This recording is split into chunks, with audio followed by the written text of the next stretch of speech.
Boker Or Beshem Hashem Naaseh Benatzliach. On est ce matin le jeudi 19 du mois d'août et le Yud Aleph, le 11 du mois de Elul. Je suis racheté ce matin par notre ami Josiane de Réa Yekara, Bezrat Hashem, pour la protection du peuple d'Israël, le bonheur du peuple d'Israël. Que Dieu la bénisse, cette grande maman du peuple d'Israël.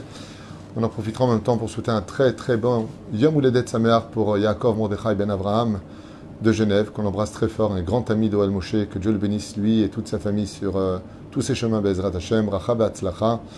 Une grande réfouach lema pour tous les malades d'Israël et bien entendu, les Nishmat Kol Mete Israël Bichlalam Hashem Atov, Georges Ben Simcha Alice, Julo Yom Tov Ben Yasmin Yadan, Gérard Grully, qui est toute notre longue liste. On commence tout de suite ce shiur sur la halakha du jour, une halakha qu'on a intérêt à aller courir, mettre en pratique avant Rosh Hashanah, et je vous dis pourquoi.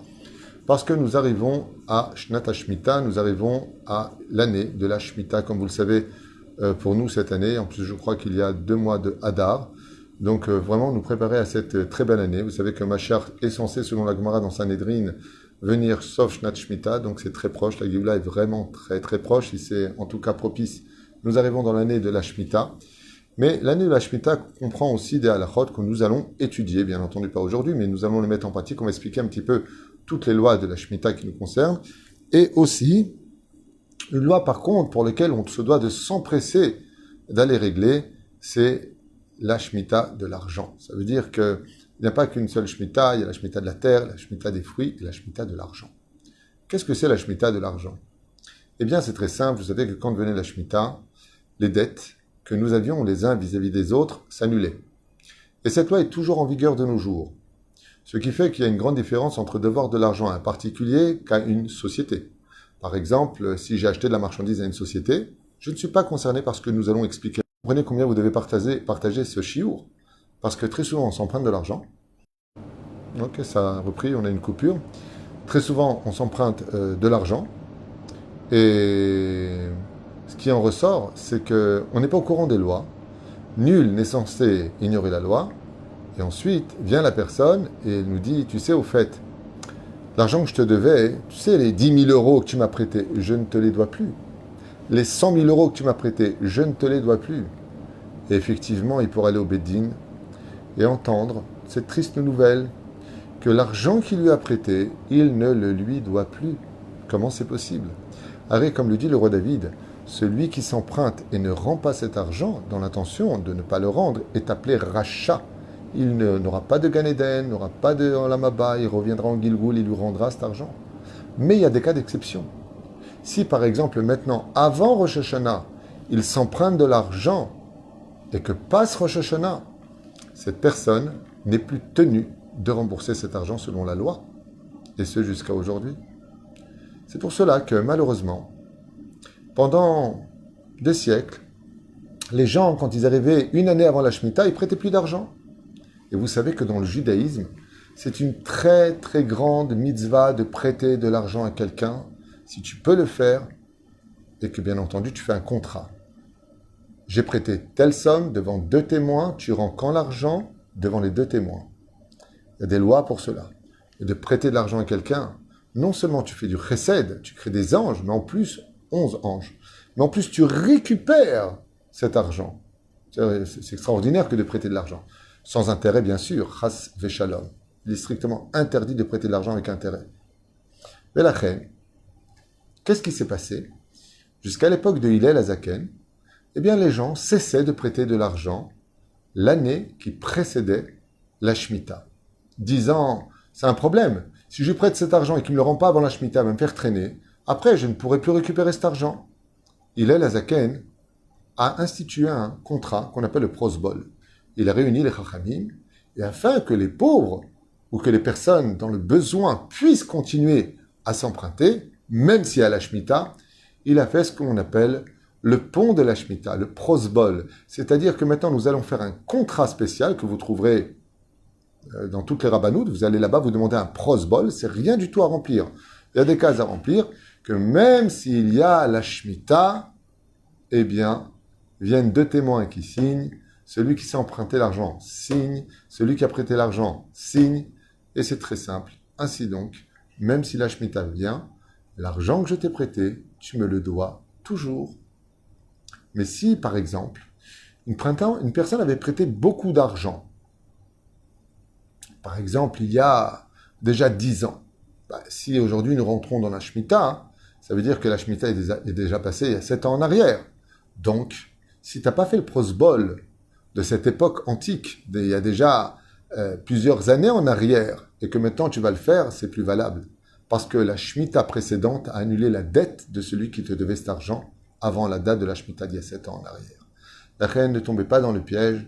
Le Vadaï, qu'on se doit de tous prêter de l'argent, on se doit de tous s'entraider les uns les autres, et la Torah nous donne toujours des solutions. Ce n'est pas parce que la Shemitah vient que tu es quitte de ta dette, à la condition où tu as fait le prosbol avant Rosh Hashanah. La reine, je vous conseille, Be'ezrat Hashem, vivement, d'aller voir vos rabbanim. Normalement, dans les Beth Knessiot, que ce soit en France ou aux États-Unis, vous pouvez même sortir un prosbol sur l'ordinateur. Vous prenez le mail, vous le sortez comme vous sortez un mail, vous tapez prosbol, vous sortez dans votre bureau, vous apportez 2 témoins et vous faites signer la personne qui vous doit l'argent, ainsi que vous-même qui l'avez prêté, la somme, et ainsi donc, qu'il y ait ou pas la Shemitah, cette personne se devra de vous rembourser jusqu'au dernier sou l'argent qu'il vous a emprunté. Et si ce n'est pas le cas, il serait même en droit de vous interdire de récupérer cet argent, car la Shemitah annule les dettes. Baruch Adonai l'olam amen v'amen. Et qu'on ait le mérite de Mamash cette année qui m'a l'air tellement spécial, on ne pouvait pas descendre plus bas en Israël. Aujourd'hui, on est descendu. Celui qui vient d'Israël comprendra très bien de quoi je parle au niveau du gouvernement, au niveau des lois, des mariages, des adoptions. Je ne sais même pas quoi dire. On a versé 53 milliards de shekels à Raham, au parti arabe du gouvernement. Il n'y a pas un shekel qui est sorti pour l'aide sociale, alors que notre peuple aujourd'hui est dans une énorme difficulté.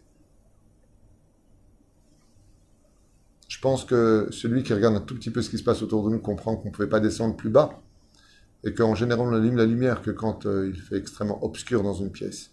Aujourd'hui, le côté obscur de la vie est tellement important, les gens vont très mal autour de nous, santé, psychologiquement parlant, les divorces, les coups et blessures, les débauches autour de nous, la révolte des enfants, les problèmes de famille, les belles-mères. Ouf! Où est-ce qu'on peut aller plus que ça? On est dirigé par une personne qui ne représente même pas 1% du peuple aujourd'hui au gouvernement. S'il y avait des élections, il ne rentrerait même pas au gouvernement, Bennett. Où est-ce qu'on vit? Les majoritaires dans la démocratie, Hajjan et Diwan, sont en bas, en haut. Cette année est décisive, Be'ezrat Hashem. Elle dépend, Be'ezrat Hashem, de tenir très fortement dans nos teshuva. Et comme j'en parlais avec mon épouse, que Dieu la bénisse, hier soir, c'est vraiment être un héros que d'être quelqu'un de religieux dans cette génération. Il faut être un héros. Parce qu'on a presque envie de dire à quoi ça sert. À quoi ça sert? Qu'est-ce qu'on y gagne? Une bonne musique, tu vas dans un pub, une bonne cigarette, tu rigoles, tu bois ce que tu veux, cachère, pas cachère, Shabbat, pas Shabbat, allez, viens, on s'éclate. Les moments de la vie est tellement difficile, on passe de bons moments, soi-disant.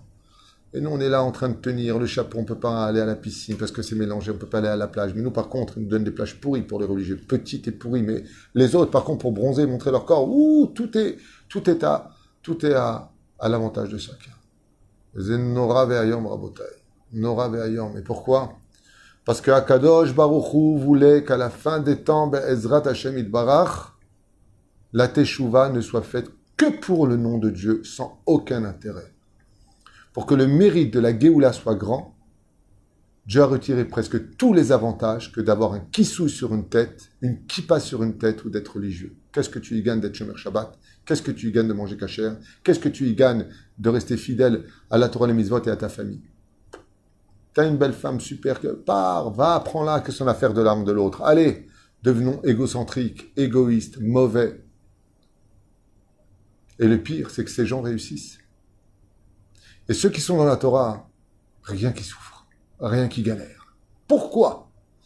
Pour que Be'ezrat Hashem, votre mérite soit si grand que vos larmes d'aujourd'hui deviennent des sourires pour l'éternité. Et si tu restais près de moi, Hashem, te dit-il, sans aucun avantage. Que des inconvénients. Qu'est-ce que tu en penses? On te haïra, on t'aimera pas, on te critiquera. Allez, qu'est-ce que tu en penses? Pourquoi? Pour voir si tu m'aimes sans rien attendre. Zeperouch Adavar que Bezrat Hashem, cette année de Shemitah, est annonciateur, Bezrat Hashem, d'un changement peut-être pour l'humanité, pour le peuple d'Israël, ou au minimum, Bezrat Hashem Idbarach, de nouvelles élections, pour une meilleure tête et un corps plus sain. Baruch Adonai Leolam Amen, Amen, et Toda Rabba à Josiane de Réa Yekara, et à tous ceux qui nous soutiennent, tous ceux qui achètent des shiurim, beaucoup de shiurim à thème, tous ceux qui nous soutiennent financièrement, même avec un sourire, ceux qui mitraskim batoram zatim tovim. Laissez-moi juste vous dire, et je ne suis pas débile, continuez sur la Torah le chemin de la Torah et des mitzvot, Zéaemet, et vous verrez bientôt les fruits de tous ces efforts, plus que récompensés, je vous l'affirme et je vous le promets. Baruch Adonai Leolam Amen.